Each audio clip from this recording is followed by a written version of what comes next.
안녕하세요. 까풀TV 성형외과 전문의 장수원입니다. 상안검 성형수술은 윗 눈꺼풀이 처진 분들이 처짐을 없애면서 쌍꺼풀을 만들어주는 수술입니다.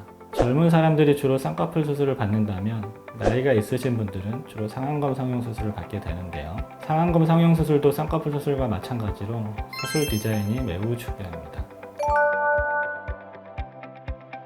상안검 성형수술의 디자인은 단순 쌍꺼풀 수술 디자인에 비해 어려운데요. 일단은 피부가 늘어져 있는 정도가 성별, 연령대, 피부 특성, 자외선 등 외부 자극을 받은 정도에 따라 매우 다양하기 때문입니다. 그래서 그 각각 피부 절제의 범위를 정하기가 어렵다는 거죠. 절제를 부족하게 할 경우에는 처짐이 남아 보일 거고요. 과하게 절제를 할 경우에는 눈이 안 감기겠죠. 그렇다면 상안검 성형수술 후 재수술을 하는 이유에는 어떤 것이 있을까요?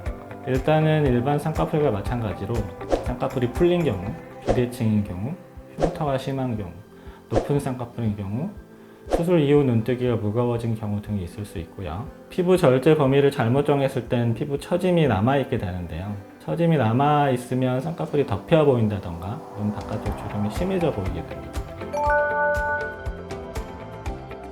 상안검 재수술 후 가장 흔한 이유는 피부 처짐이 남아있는 경우인데 충분히 피부를 잘라도 피부가 늘어져서 덮이는 경우가 있고요. 상안검 재수술이라고 해서 무조건 절개를 다시 해야 하는 것은 아닌데요. 쌍꺼풀이 풀린 경우, 비대칭인 경우, 피부 처짐이 없는데 쌍꺼풀이 낮은 경우에는 비절개 쌍꺼풀을 통해서 해결할 수 있습니다. 나머지 경우엔 절개가 필요한데요.